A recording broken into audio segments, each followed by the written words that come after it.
Tá? Então, isso é a célula em repouso. Mas, o que a gente sabe também é que, quando eu estou medindo, olha aqui é uma forma de eu medir a atividade elétrica na célula. Eu ponho um eletrodo dentro e um eletrodo fora. Eu vejo que a célula, então, tem, né, um potencial, e se eu der um estímulo, ela gera esse sinalzinho que nós estamos vendo aqui, ó, nesse osciloscópio.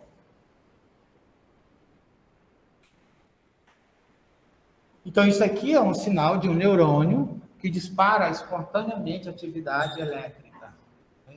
E veja, ele aqui ele está em repouso, aqui é negativo, ele faz uma alteração que fica positiva, ele inverte a polaridade, depois ele hiperpolariza, volta ao repouso e faz isso novamente.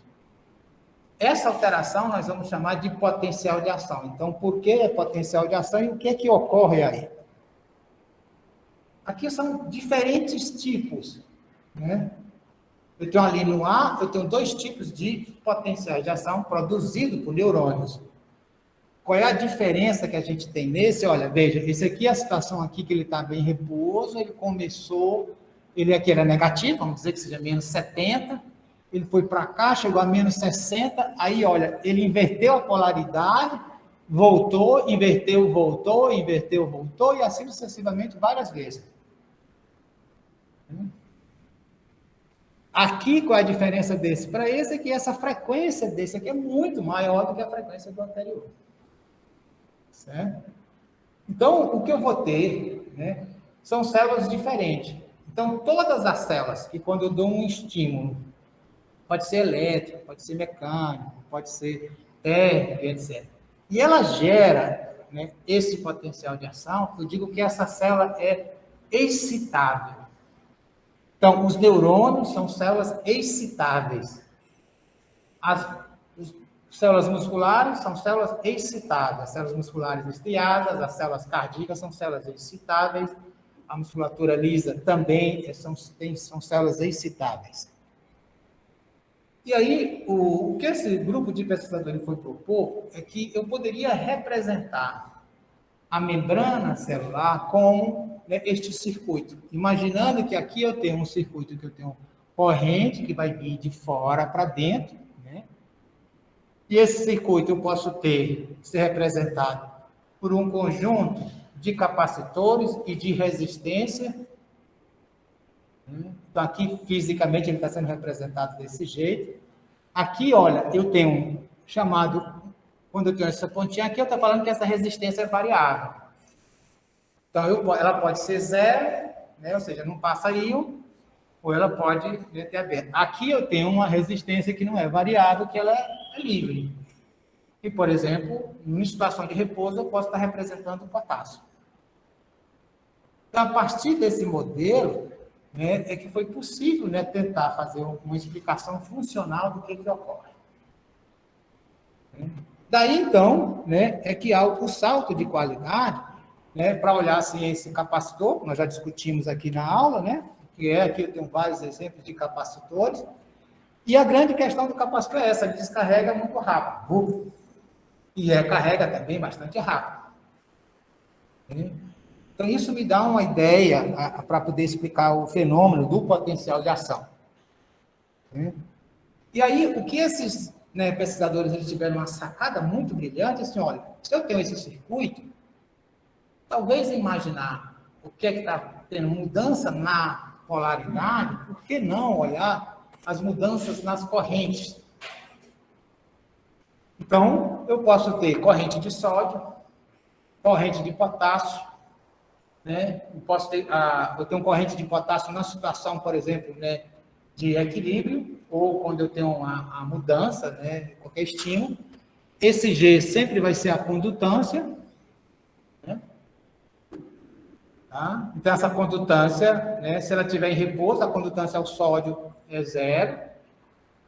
Aqui, no caso, eu estou dizendo que a condutância do potássio ela é livre, mas eu tenho um outro tipo de corrente de potássio que depende de uma outra condutância que no repouso é zero. E isso tudo vai depender da diferença entre o potencial de membrana e o potencial de equilíbrio do íon. né? Eu sei que nesta condição aqui, o potencial em repouso, o potencial de membrana, ele é quase igual ao potencial de equilíbrio ao potássio. Se isso é quase igual, vamos dizer que se fosse igual, isso vai ser zero. Então, numa situação de repouso, eu não vou ter corrente de potássio, embora os canais estejam abertos. Certo? Diga. Essa condutância, ela depende da resistência? Hã? A condutância depende da resistência? Isso, é a mesma, você pode fazer a mesma leitura da resistência. Certo?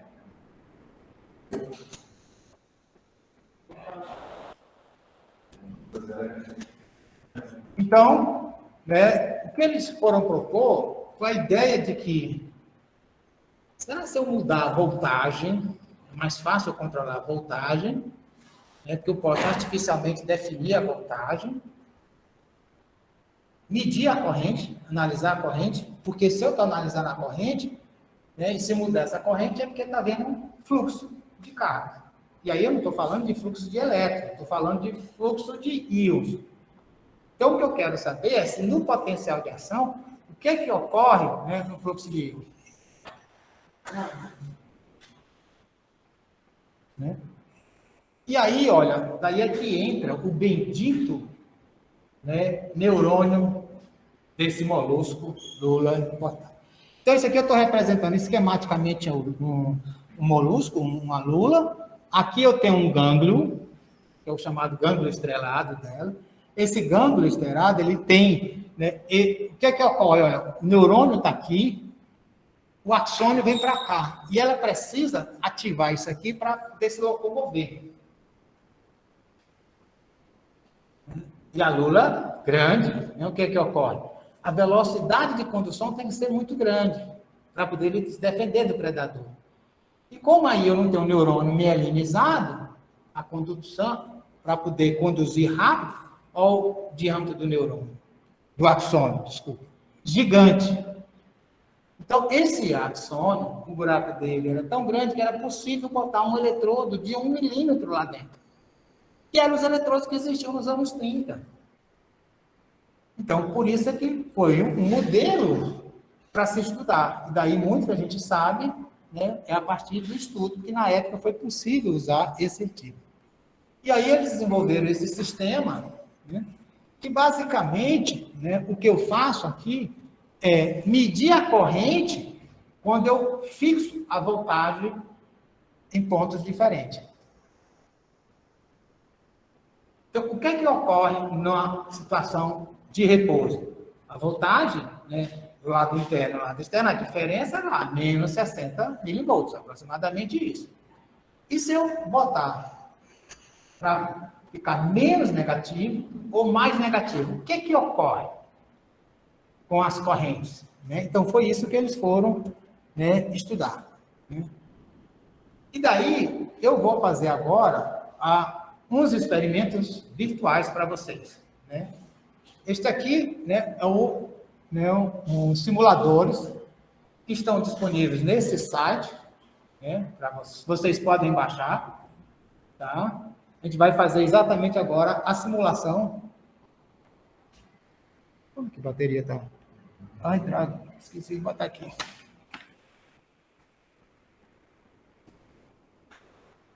Então, veja, o que é que a gente tem? Eu vou simular, né, isso aqui, meus potenciaizinhos, né, para ver o que é que ocorre, né, no meu sistema quando a gente tem. Então, eu vou dar uma paradinha aqui, que eu vou passar para outra tela, que eu vou ligar agora o meu simulador, ok?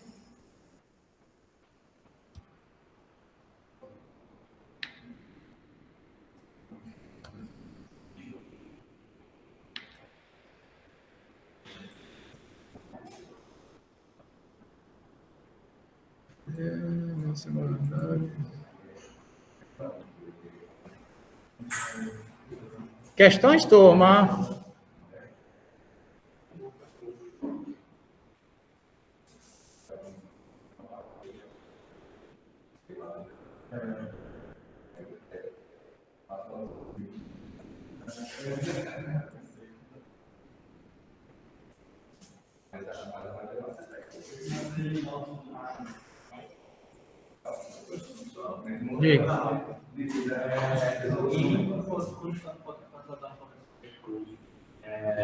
Toda essa dureza potencial que é calculada é só considerando cálcio, só considerando potássio, não considerando cálcio. Um potencial de membrana? Quando está em repouso. Aí considera só o potássio, porque os outros, a permeabilidade, a gente considera como se fosse zero.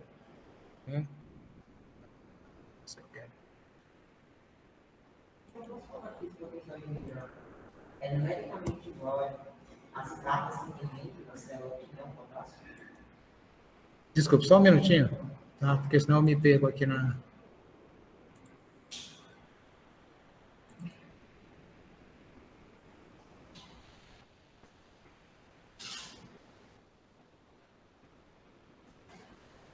Vai, diga, pergunte.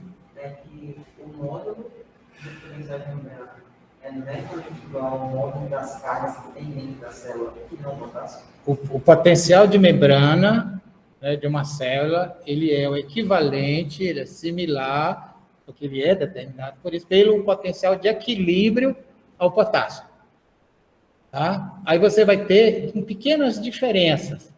Quando é que você vai ter pequenas diferenças? Por exemplo, se eu pegar um neurônio, né, e uma célula que não é um neurônio, né, que vamos dizer que é, por exemplo, um macrófago. O potencial de membrana do macrófago, ele é muito mais próximo ao potencial de membrana, né, ao potencial de equilíbrio do potássio. Enquanto que o do neurônio, não, ele é um pouquinho diferente, porque eu tenho alguns canais de cloro que permitem o cloro entrar, tal, então são pequenas diferenças. Eu só estou perguntando aqui, um bom livro para estudar essa parte.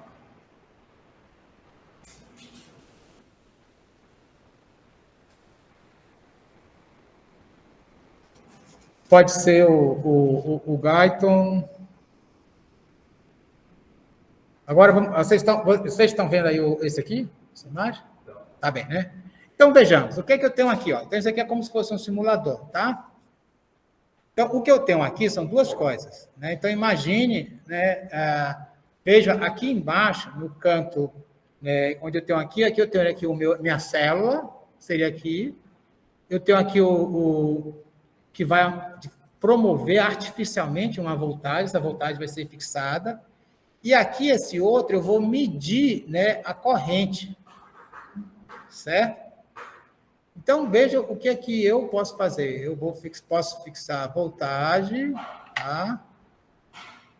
Certo? E aqui eu vou ter a minha corrente. Olha, aqui eu tenho, né, o meu potencial de membrana, né? Era aqui que eu vou... Como é que eu limpo aqui? Clio. Então, esse aqui seria, né, o que eu posso fixar. Eu estou pegando aqui um estímulo. Opa. Certo? Então, eu tenho esse meu estímulo aqui, que eu vou aplicar. Ele vai ter essa duração de 0,53, né, milissegundo. Tá? Então, eu tenho aqui em repouso, ela está menos 70, e eu vou, né, fazer com que ela fique em menos 56. Tá? Eu vou aplicar esse estímulo e ver se isso vai gerar alguma corrente. Né? Olha o que acontece, né? Eu tenho aqui uma corrente que eu chamo, né, simplesmente, né, por causa da mudança, né? Essa não gerou corrente enquanto eu estava aplicando aqui o estímulo. Né? Se eu fizer isso aqui negativo, né? Opa.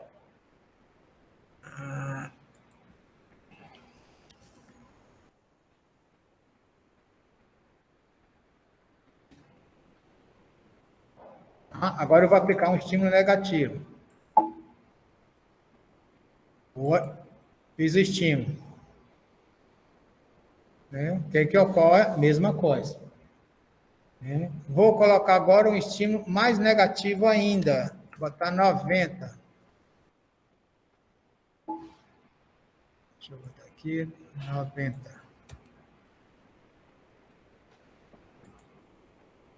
Não mudou nada, né? Agora, né, eu vou, né, botar estímulos mais positivos.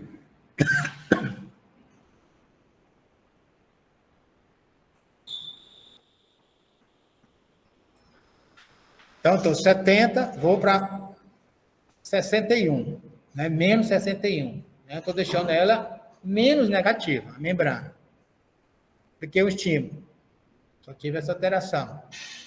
Né? Vou agora ampliar isso aqui. Tá? Vou limpar isso aqui. Vou aplicar meu estímulo. Tenho isso. Tá? Vou aumentar mais o meu estímulo agora. Então, eu estou agora deixando para menos 50. Vou dar meu estímulo. Então, a gente já vê que tem uma pequena alteração aqui, né? E aqui. Vou agora deixar ela menos negativa ainda.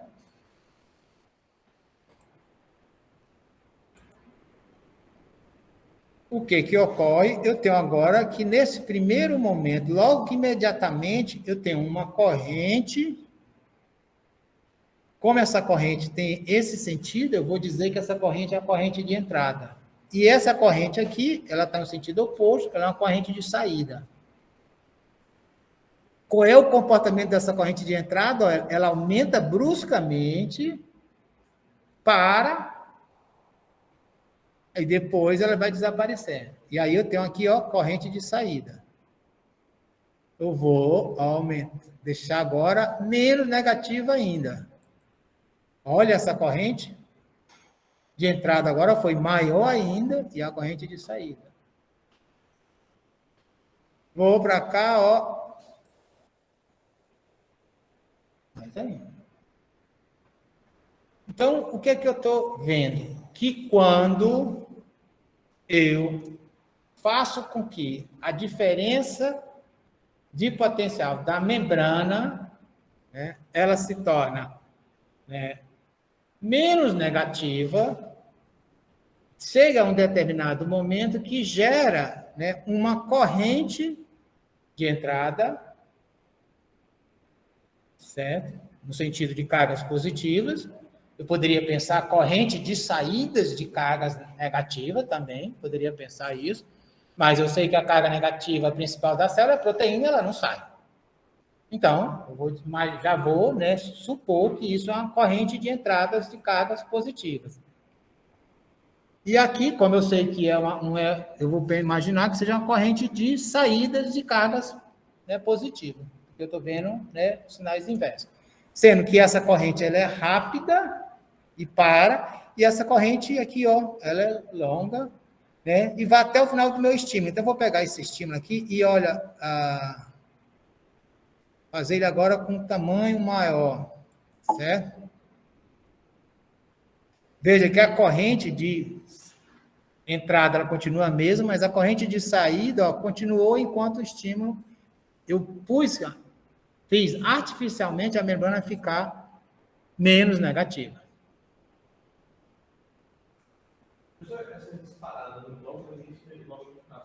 Isso aí é só porque eu estou mudando a polaridade da minha membrana, entendeu? Isso aí é uma corrente de dissipação. Aí era outra coisa, né? Eu teria que ver o que estaria acontecendo. Mas aqui eu estou fazendo só com estímulo elétrico, certo? É só questão de permeabilidade. Isso aqui está ocorrendo na membrana do axônio. Isso. Então, eu venho para cá. Então, basicamente, né? Deixa eu voltar aqui a apresentação. Então, se eu fizer... Tá, então, se eu fizer várias coisas negativas, eu não altero. Não gera corrente nenhuma. Quando eu faço positivo, eu gero várias correntes. Então, a questão é saber que essa corrente aqui, que é essa corrente de entrada transitória e essa corrente de saída, né, ela é decorrente de quê? é fluxo de qual íon? Né? Então, quando eu gero uma hiperpolarização, tá? Eu não gero corrente nenhuma, a não ser essa corrente capacitiva em decorrência da minha, né, mudança brusca.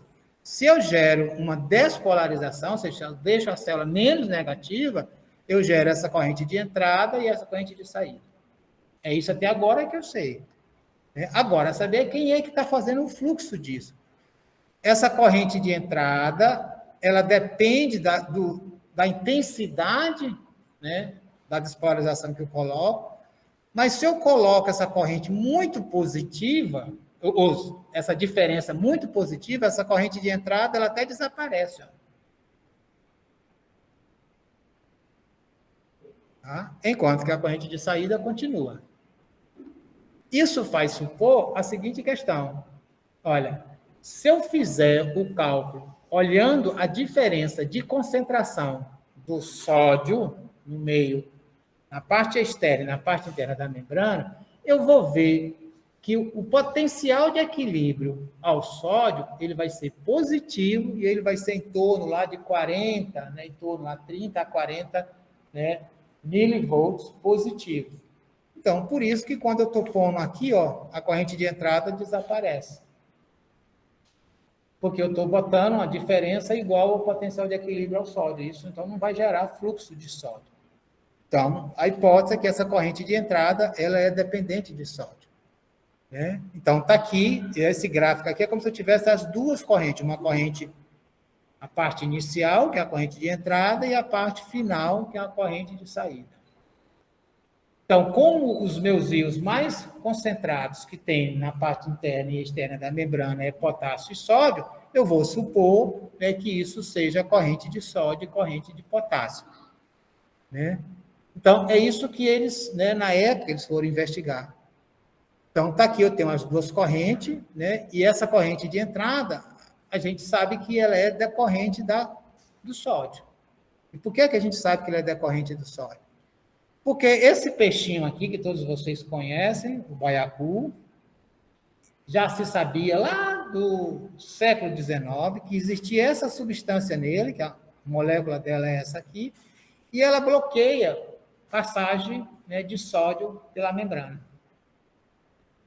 Então, se ela bloqueia, o que é que ocorre? Né? Se eu coloco essa substância, inclusive, ela pode matar, né, porque ela é um veneno, porque ela vai bloquear exatamente, né, o sódio.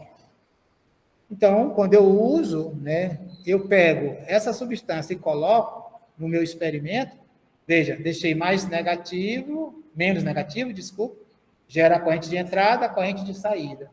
Se eu coloco essa substância, olha, eu dou o estímulo, a corrente de entrada desaparece.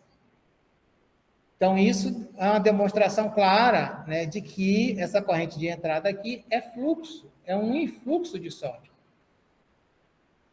E essa corrente aqui, de saída, não é fluxo de sódio. Então, o sódio só entra. Então, todas as vezes que eu faço a membrana ficar mais positiva ou menos negativa, quando chega um determinado momento, a permeabilidade ao sódio aumenta e o sódio entra bruscamente, gerando uma corrente de entrada, mas que depois gera uma corrente de saída que não é saindo o sódio. E quem é que está saindo? Aí, então, essa corrente de saída, a gente vai dizer que ela é dependente de potássio, porque já se conhecia essa substância aqui, que bloqueava, né, o fluxo de potássio pela membrana. Bloqueia os canais de potássio. Então, quando eu coloco essa substância, olha, o que é que ocorre? E eu faço a mesma coisa, eu tenho uma corrente de entrada, então ela não mexe nos canais de sódio, só nos canais de potássio. Então, a corrente de entrada continua acontecendo, mas a corrente de saída sumiu. Então, eu mostro farmacologicamente que essa corrente de entrada, ela é dependente de um influxo de sódio, e essa corrente de saída, né, ela é dependente de um efluxo de potássio. Então, quando eu mudo a polaridade da membrana em um determinado momento, entra muito sódio rapidamente, e depois não entra mais, então ele fica parado, chega um limite que ele para, e aí, logo em seguida, né, começa a sair, né, potássio. Então, é exatamente, né, você consegue fazer essa separação farmacológica das duas correntes, dizer que uma é dependente de sódio e a outra é dependente de potássio. Né? Então, eu vou ter esses dois tipos de correntes, né, quando eu tenho, né, o resultado final. E essas correntes elas vão ser independentes, né, da intensidade, né, da diferença, né, dos potenciais, né, entre uma célula e outra. E a questão é, como é que eu posso explicar isso, né, pensando na dinâmica? Né? Então, só imaginar que eu vou para cá. Opa, eu...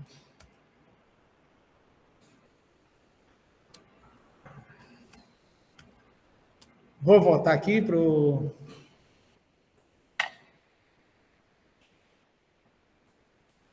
Aqui, perfeito, deixa eu limpar. Então, eu agora, né, vou fazer o inverso. Veja, eu medi as correntes. Agora, né, eu vou medir a voltagem. Então, aqui, estou medindo a voltagem, né, que é 0. Né, eu vou pegar isso aqui, não dá estímulo nenhum. Dessa aqui, tudo 0. Então, olha, veja, aqui o potencial de membrana em repouso, ele está aqui, né, ele é negativo, está aqui próximo de menos 60, menos 70 milivolts. Né, tá? Então, ele fica aí, né? Não ocorre nada. Agora, se eu der um choque, né? Eu vou dar um choque agora bem pequeno, deixa eu limpar aqui. Olha, teve uma pequena alteração, né? Eu vou aumentar um pouquinho mais aqui a intensidade do meu choque na minha célula. Veja que eu tenho uma alteração local. Ela ficou, eu estou injetando corrente, então ela ficou menos negativa, né? Ficou menos negativa, né? Deixa eu ajeitar isso aqui. Opa, vou baixar. Vou aumentar mais ainda. Só fiz uma alteração local. Aumentei muito. Uf.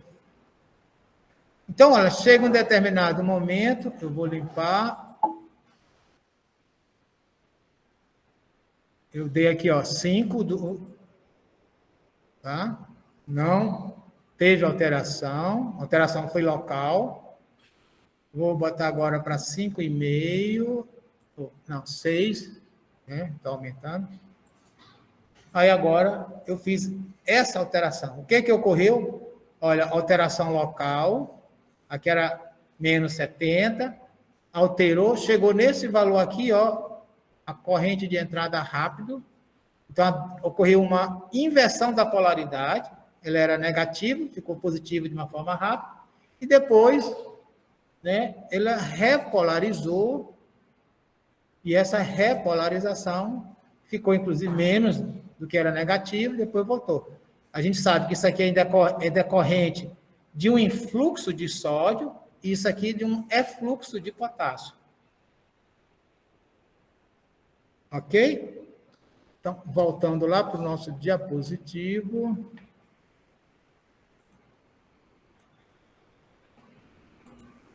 Esse aqui é opa, deixa eu ajeitar aqui. Então, esse aqui é o modelo, né?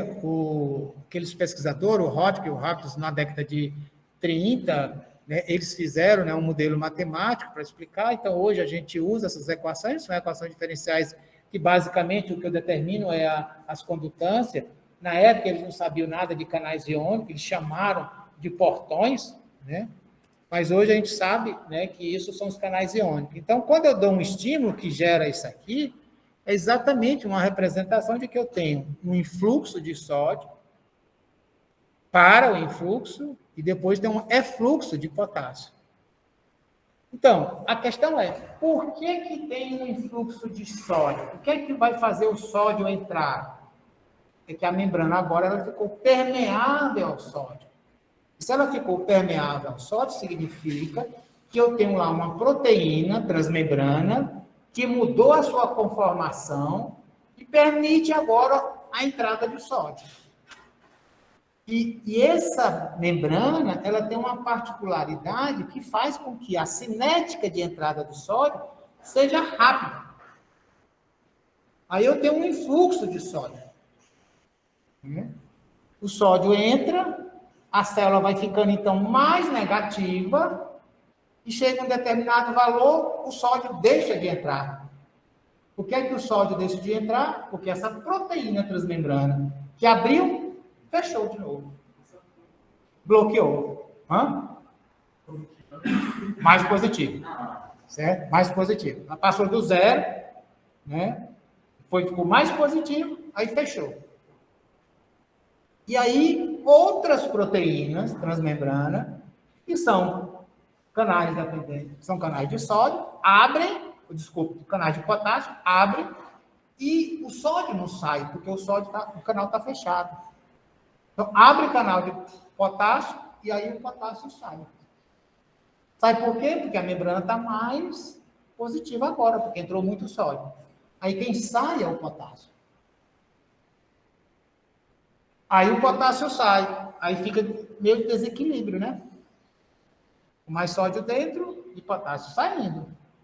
Aí daí é que precisa ter a bomba de sódio e potássio para voltar ao equilíbrio. Né? Então, essa fase aqui, ó, que a gente está vendo, é a fase em que eu vou ter, né, o potencial, né, o sódio, a bomba de sódio e potássio, né, funcionando para recuperar, né, o equilíbrio que estava antes do estímulo. Professor, você falou que para os estudos, para a pesquisa, eles usam certas substâncias do mundo animal, mas o nosso corpo, como é que ele faz esse controle dos canais da bomba de sódio e bomba de potássio? Como é que ele usa para jogar uma proteína com a substância para fechar a seca e abrir? Não, quem vai fazer? Vai fazer o nosso organismo? Ah, tá assim. O que é que vai fazer essa proteína transmembrana do sódio abrir e fechar? Na verdade, é a voltagem, porque ela é voltagem dependente. Então, eu vou dizer que ela é um canal de sódio dependente de voltagem. Do mesmo jeito, eu tenho um canal de potássio dependente de voltagem. Tá? Eu tenho um canal de cloro dependente de voltagem. Eu tenho um canal de cálcio dependente de voltagem. Sabe que os caras que ganharam o prêmio Nobel, o cara descobriu que é uma proteína transmembrana, né? Que ela é um canal dependente o quê? De temperatura. Conforme a temperatura, né, ela muda a conformação que permite o fluxo de sódio. É uma proteína dependente, é um canal dependente de um ligante, a capsina, que é a molécula que está na pimenta, que quando se liga a proteína das membranas, ela muda essa conformação e permite o influxo de sódio. Ela pode ser dependente de um ligante que é um neurotransmissor, a serotonina. A serotonina se liga, muda a conformação da proteína, entra sódio. Em um mesmo neurônio, pode haver uma parte dos canais são dependentes de serotonina e outra que é voltagem? Isso. Eu vou ter neurônio para tudo. Porque, por exemplo, quando ele é dependente, quando existir canais de sódio dependentes de voltagem, tem potencial de ação. Quando existir canais outros dependentes de outras coisas, não vai gerar potencial de ação, vai gerar um potencial local. Só essa alteração pequena, como se fosse esse estímulo elétrico que a gente deu na nossa célula, na simulação. Pode ter 2 desses canais no mesmo neurônio. Pode ter, você vai ter vários tipos, né? E quanto mais diferentes tipos de canais, os potenciais de ação, a forma deles serão diferentes. Então, assim, poderia acontecer que o neurônio ele é ativado por hormônio, os primeiros canais. Aí, no que eles são ativados, os que são dependentes de voltagem, começam a ser ativados. Então, lembrem o que a gente tinha lá no músculo, né? Então, tem uma terminação do meu axônio, do meu neurônio motor. Então, vem um potencial de ação propagando, porque ali tem canais de sódio dependendo de voltagem. Se propaga, chega no final, ele vai liberar acetilcolina. A acetilcolina se liga ao receptor, que é uma proteína transmembrana, e aí gera o quê? Ela muda a conformação, entra sódio, mas esse sódio não gera potencial de ação. Ele vai gerar uma despolarização local, que é um potencial, né, da placa motora, que é uma pequena diferença. A membrana do músculo ficou menos negativa.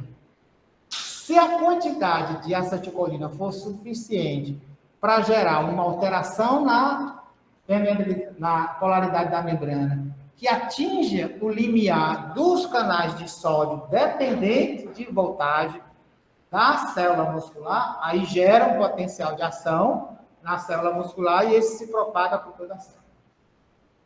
Ok? Professor, estou também no chat. Eu me pergunto assim, então seria certo dizer que a voltagem é só um regulador dessas correntes? A voltagem exatamente. E o que é que vai determinar essa voltagem? As concentrações dos íons. Tá? Então, eu posso falar que os neurônios sensíveis, por exemplo, eles têm canais que são Dependente de estímulos mecânicos, aí isso vai gerar um potencial local, e se isso for suficiente, né, para se somar esses potenciais locais, e aí vai mudar o quê? A polaridade da membrana. Se chegar ao limiar, que é o valor da voltagem, para mudar os canais de sódio dependente de voltagem, aí gera potencial de ação, aí ele se propaga. Se não for suficiente, você vai ter alteração só local, mas não vai se propagar e você não vai chegar.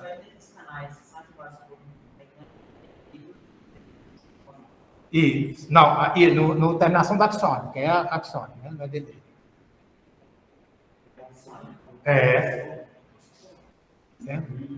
Gente, vamos fazer um intervalinho, né? Para a gente poder dar uma relaxada. A gente volta, né? No meu relógio são 10 para as 10. Voltamos 10h10. Certo? Dá 20 minutos para a gente dar uma descansada. Ok, turma? Dá não, porque a sala está aberta. Eu não posso fechar a sala. Aí eu tenho 2 acordos para vocês. Ou eu faço isso, ou eu não faço. É a única forma que eu posso botar vocês aqui. Infelizmente, é porque eu não posso dar aula no ambiente fechado. É a norma.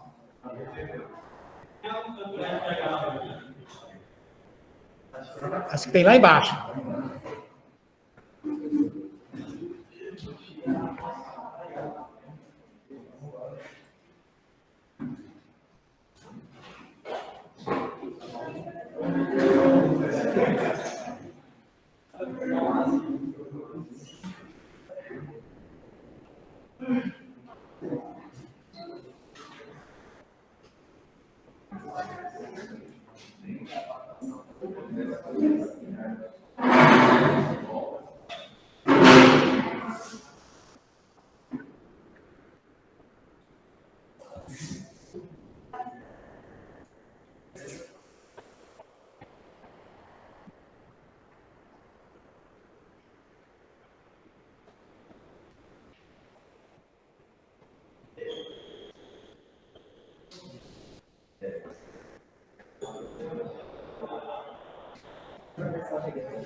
O refluxo. Influxo de sódio. Influxo é entrar. Refluxo é sair. Então, o sódio entra. Aí a despolarização. A despolarização. E a repolarização fica mais. Refluxo fica fácil. Não é influxo. Refluxo é saída. Não dá bem.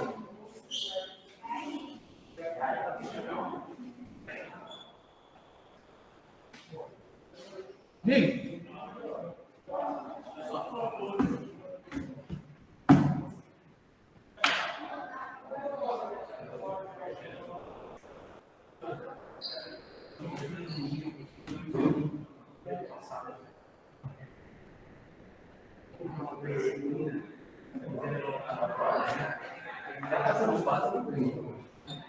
não existe não mais. Não existe mais não. Não existe porque eu não tenho tempo, eu não posso enviar e explicar. Aquela disciplina era uma disciplina que a gente criou na época e a gente fazia uma discussão dos casos clínicos do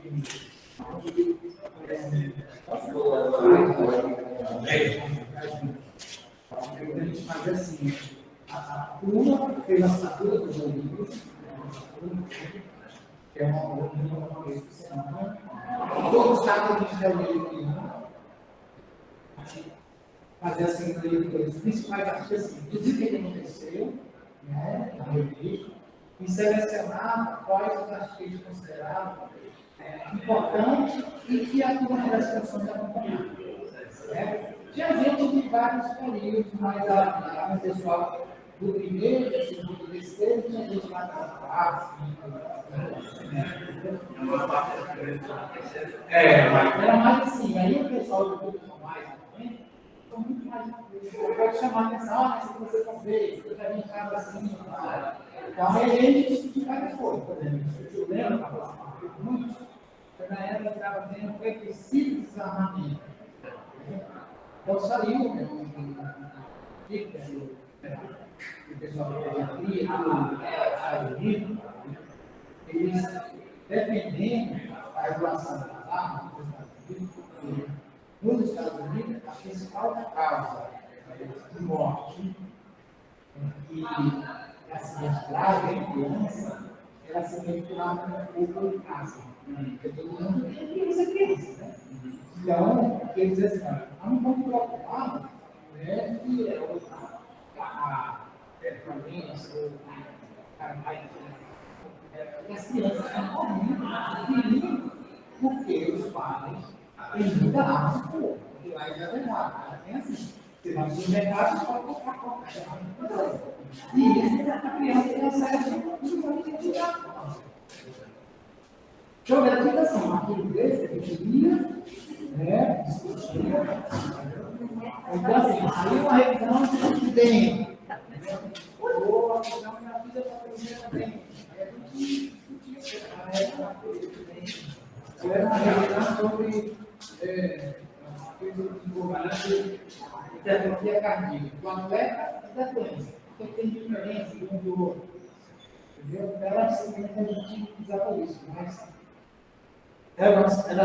eu fazia isso assim, era uma igreja, eu usava, ou mais ou menos uns 3 anos fazendo isso, mas aí ficou enviado. Mas você queria falar de verdade? Não, primeiro por causa, para mim, não, muito cansativo, porque a igreja, né? E o mais grave, a gente começou a fazer isso, né, era o dia do grupo, nós passamos um ano, sem ser formalizado, sem ser quando a gente transformou em disciplina, começando a virar uma bagunça. O que é uma bagunça? Porque as pessoas faziam, se inscreviam, mas aí não viam como que na época. Então, no grupo, né, uma coisa voluntária, as pessoas mais felizes. Mas assim, na verdade, eu não tive mais intenção de usar a disciplina para toda a questão. Porque já eu estava todo mundo final de semana privilegiado para poder fazer a disciplina. Aí o senhor é encarregado, o senhor nunca teve vontade de retornar, fazer? Não, infelizmente, eu gostava muito, inclusive, a vontade dessa semana, essa questão de visão, não. Sim, né? Eu curioso porque eu vi essa disciplina do seu computador chegar, mas era como se fosse um arquivo. Mas quando você vai para uma calculadora, é contínuo. Porque na verdade, você vai aparecer as disciplinas que existem no curso. Essa é a disciplina que a gente criou, é só Obrigado. infelizmente, eu queremos. Não sei falando. Eu só me acredito que eu teria uma oportunidade de poder ter uma coisa parecida. Talvez uma coisa que fosse mais leve, que eu mesmo tempo bem integrado. Olha, se preocupa, você vai ter outra disciplina lá na frente. Obrigado.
Pessoal, vamos?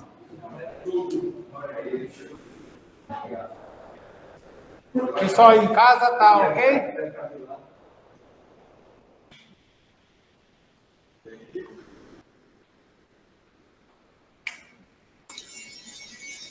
Aqui tá tudo ok, prof. Perfeito. Estão vendo aí a apresentação, né? Vamos lá, dar início.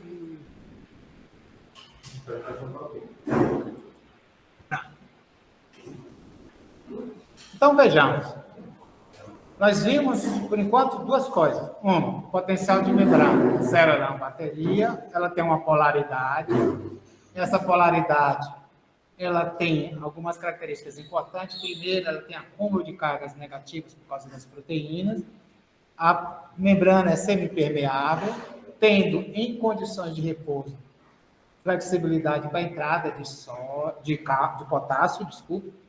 E aí, então, o potássio está em equilíbrio. Isso faz com que a célula fique, né, com uma diferença entre o lado interno e o lado externo, sendo mais negativa, com alguns íons mais concentrados no extracelular, sódio, cálcio e cloro, e o potássio mais concentrado no lado interno da membrana. E nós vimos que quando tem uma mudança na polaridade da membrana, ocorre esse fenômeno que nós chamamos de potencial de ação. Então, este potencial de ação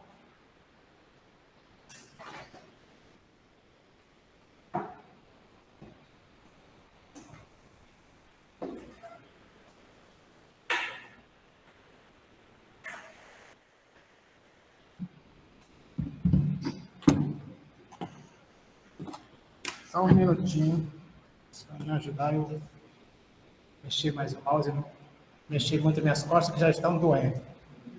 Verdade, né? Então, veja, esse potencial de ação, aqui é o potencial de membrana, você tem uma alteração local, que é o quê? Uma despolarização local, que se atingir o limiar, qual é o limiar? É o valor em que a proteína transmembrana, que é um canal de sódio dependente de voltagem, muda a sua conformação. E aí essa proteína tem uma característica de uma alta permissibilidade para a entrada de sódio. O sódio entra de uma forma muito rápida nesta fase que nós chamamos de despolarização. Na verdade, é uma fase de inversão da polaridade, porque ele sai de negativo para positivo. E quando chega aqui, em mais ou menos em torno lá de mais 30, ele para de entrar e aí começa uma repolarização, e essa repolarização é em decorrência de ter tido uma grande abertura de canais de potássio, e o potássio agora sai porque a célula está mais, né, está positiva, e o potencial de equilíbrio do potássio é menos 50, né, 8, menos 60, por aí. Então, ele sai. Sai de um jeito que aí ele fica com a mais hiperpolarizada ainda, e aí eu preciso da entrada de bomba de sódio e potássio na ação para voltar ao equilíbrio. Veja que aqui eu dei este estímulo. Olha, se eu der estímulos diversos, eu tenho aqui estímulos diferentes de amplitude, o potencial de ação não mudou muito. O que a gente percebe de mudança no potencial de ação é que essa mudança foi mais rápida, foi mais precoce. Por quê? Porque eu atingi o limiar de uma forma mais rápida. Mas o formato do potencial de membrana não muda. Então, o que a gente diz? É por isso que a gente fala de lei de tudo ou nada. Então, se eu tenho um canal de sódio dependente de voltagem, se ele atingir o limiar, ele abre a comporta, entra sódio. Certo? E aí gera, né, esse potencial, né, de ação. Agora, aqui no caso, eu fiz um potencial de ação, está tendo 2 potenciais de ação. Bom, eu dei um estímulo, veja, esse estímulo aqui, olha, que nós olhamos aqui, ó, teve, né, uma duração pequena, a potência que é milissegundo.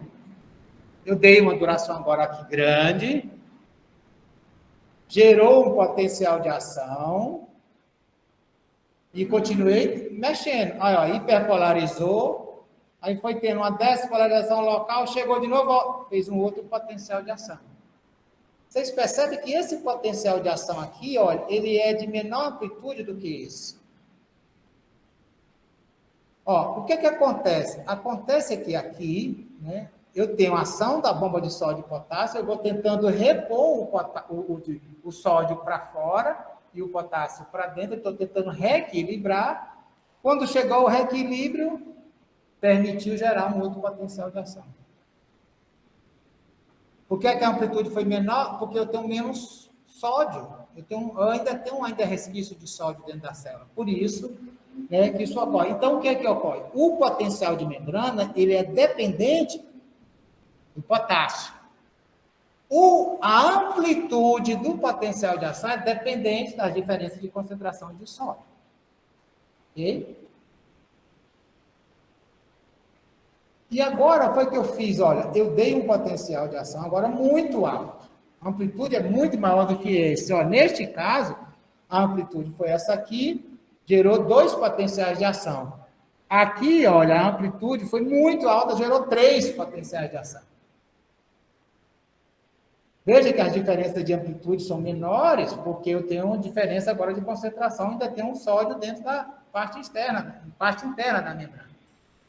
O que é que a gente observa aí? Se eu aumento a amplitude do meu sinal, eu acabo gerando não mudança na amplitude do potencial de ação, mas na frequência de potenciais de ação. Então, aqui eu tenho várias vezes, ó, eu tenho aqui 2, aqui eu tenho aumentei a amplitude, gerei 4, né? Então, o que vai codificar a intensidade do meu estímulo é a frequência de potenciais de ação. Tá? Não é a amplitude do meu potencial de ação. Então, se eu estou dando um estímulo, né? Vamos dizer que eu estou aqui apertando o dedo dele. E aí, esse apertar, ele vai dizer, apertando fraco, moderado ou forte. Fraco gerou, vamos dizer, 100 potenciais de ação, moderado 1.000 e forte 10.000 potenciais de ação que se propagaram por segundo no axônio do neurônio sensorial. Tá? Então, eu tenho neurônios que têm essa possibilidade. Então, aqui, olha, eu dei alto estímulo e aqui, ó, potencial de ação toda hora disparando. Então, a amplitude do meu sinal, ela vai ser codificada pela, né, a frequência. A amplitude do meu estímulo vai ser codificada pela frequência de potenciais de ação. A intensidade do estímulo vai meditar também? Não, vai não.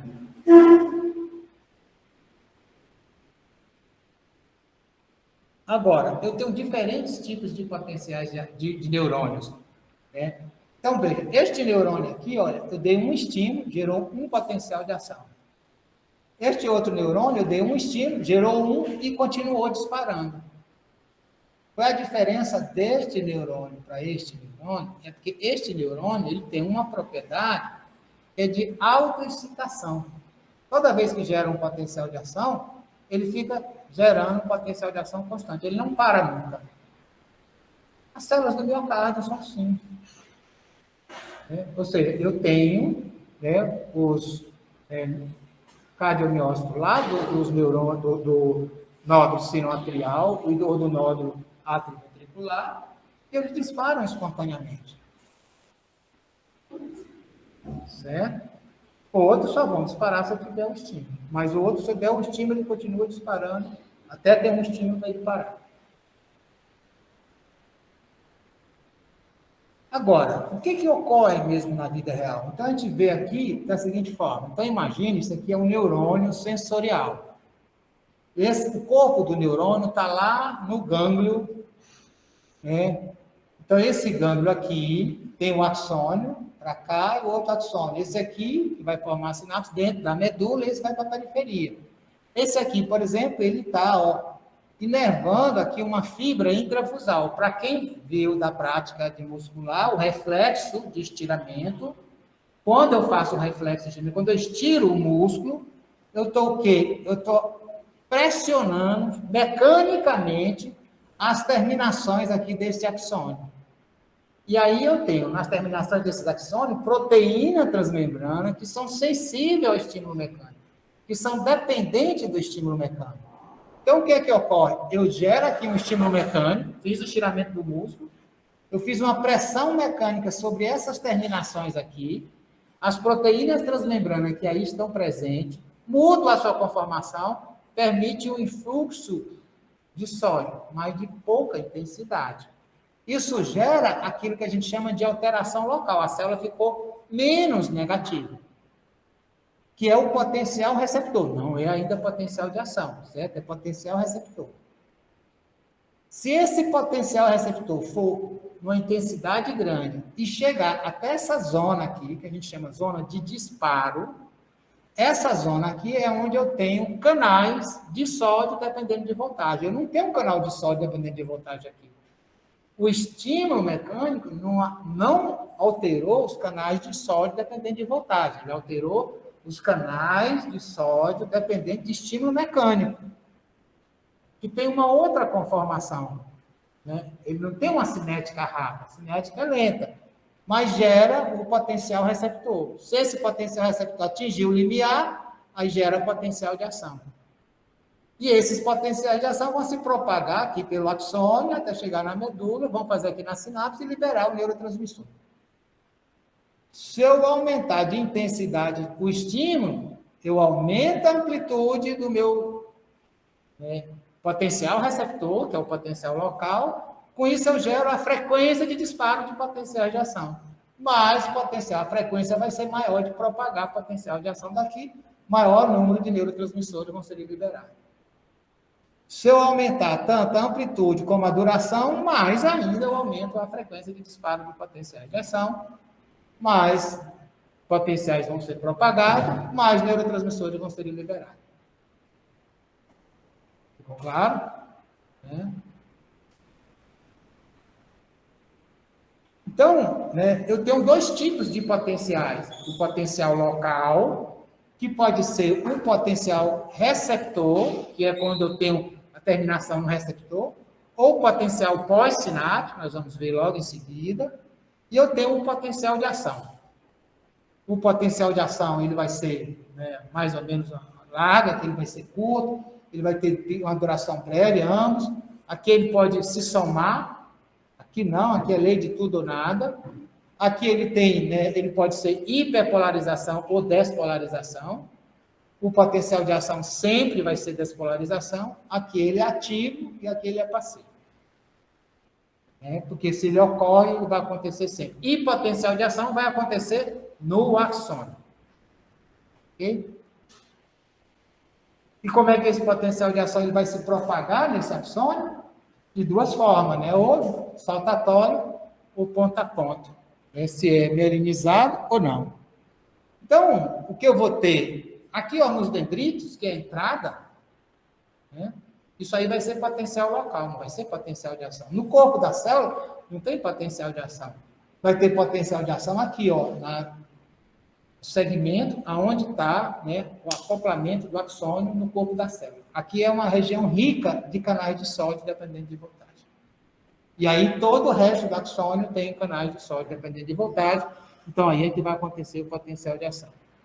Então, numa célula não mielinizada, o que vai acontecer é isso, olha. Eu vou estar tendo alteração aqui, que altera o meu lateral, o meu canal lateral, que altera, e ele vai se propagando ponta a ponta, sem mudar a amplitude. Porque é sempre canais de sódio, dependendo de voltagem sendo ativado. Ativa um, ativa o outro, e ele vai se propagando ao longo da axônio. Então, essa propagação ela é contínua. Tá? Então, está aqui, né, eu teria a propagação em vários pontos, e em todo ponto a amplitude do potencial de ação é a mesma. Da zona de disparo até a porção terminal do axônio. Então, isso aqui, como ele é ponta a ponta, ele vai demorando, né? Ele vai ativando canais por canais, canais por canais. Já, quando eu tenho a bainha de mielina, eu não vou ter canais iônicos em todas as células. Eu vou ter canais iônicos só no nódulo, só aqui, nessa zona, no nódulo de Ranvier, onde não tem a bainha de mielina. A bainha de mielina isola. Este isolamento permite com que, olha, aqui eu tenho fluxo de carga. Se eu tenho um fluxo de carga, eu gero um campo eletromagnético. Este isolamento aqui permite, né, ou seja, impede, né, uma perturbação desse campo eletromagnético. E esse campo eletromagnético que é gerado aqui induz à distância esses outros canais que abrem canais de sódio dependente de voltagem, que geram outro campo eletromagnético aqui, que induz à distância e assim sucessivamente. Então, por isso que lá era ponta a ponta, aqui é saltatório, porque tem uma indução. Não é mais ponta a ponta. Então, se você faz por indução, né, é muito mais rápido do que ponta a ponta. É verdade?